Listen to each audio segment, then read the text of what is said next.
Once you realize that real gunfights are won and lost in a tenth of a second, you work as hard as you can to get as fast as you can. Hi everyone, this is John with today's active self-protection lesson out of Las Cruces, New Mexico. It is an officer-involved shooting that shows us here the tenths of a second that gunfights are won and lost in.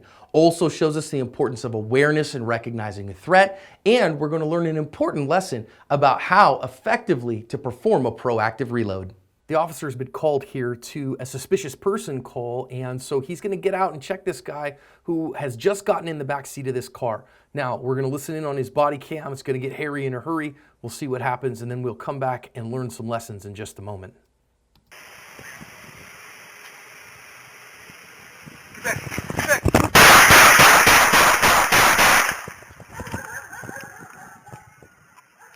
5-3 Central, shots fired, 10-3 the air.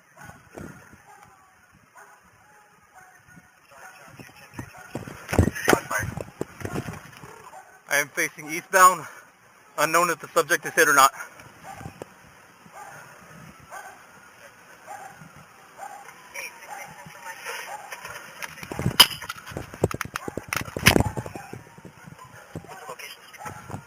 Arizona and Delta. Amazing how fast it all goes down, huh? So let's go back and learn some lessons out of this one. There's a lot to learn here. First of all, the officer knows it's a suspicious person, but he doesn't know what that means. That doesn't necessarily mean that's an evil person. So he's coming up here and he's giving it a little wide berth so he can get some good perspective. But the first look he kind of gets here that we're going to see is the gun that comes out. And this is the officer's introduction to this contact. It's one of the reasons that I respect law enforcement so highly is they never know if they're going to get somebody who's just kind of loitering or a good person, or they're going to get somebody who pulls a gun on them. And that's his go time. And I want to notice here first that the officer moves back and to his left. He takes a hard lateral step and gets his first shot on target. Gun out, two hands on it. First shot absolutely aimed correctly. And even if he didn't get him with the first shot, the FIBSA was almost as strong as the FIBS in this instance, and he did a very good job there. Notice he's going to keep moving left, get the gun back on target. That's where his second shot was. He's taken another short step to the left, and that continued movement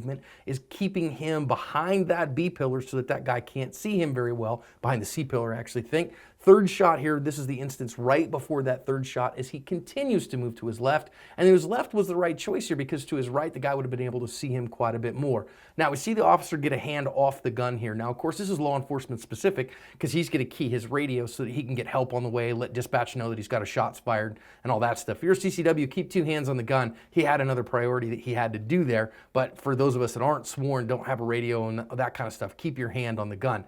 Now, I think it's interesting here that he's going to get behind the door, and I want to notice that you can see right through his trigger guard there. That's great trigger control, trigger finger control by the officer. He has got his finger high and along the slide because he's not on his sight, so he's not on his trigger. Excellent work there. Now, as he's going to get himself back on target, he's using that door just as a visual barrier. We know that that's concealment, not cover, but it works just as well in most cases. Now, what we're going to see here is the officer is going to decide fight's over now, so it's time for a proactive reload, and he is going to start here by using his support thumb to drop his magazine. That's one particular method that you could use. Some people use the strong side thumb, whatever. However you do that, do it consistently. But one of the things I'm going to notice here is he drops his magazine, then goes and gets a new one. And that's more of an emergency reload kind of a technique, whereas we want to do a proactive reload instead.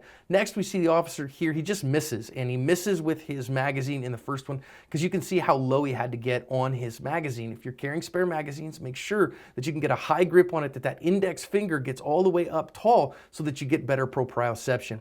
Next, we see him finally get that in there and get back, but if you were paying attention, it took him 2.5 seconds from the time he hit the magazine button till the time he gets a new magazine in the gun, and that is a lot of time to have a single shot pistol. Instead, use the proactive reload technique, which is to go get the spare magazine first while the gun is half loaded, then bring it up into the gun, then drop the magazine and insert the new one. It's one small nitpick. Of course, the officer did a fantastic job here, handled the threat, moved effectively, put shots on target, and took good follow-up action. A couple little nitpicks for all of us thinking about our training, but man, I think this officer did a good job of covering his asp.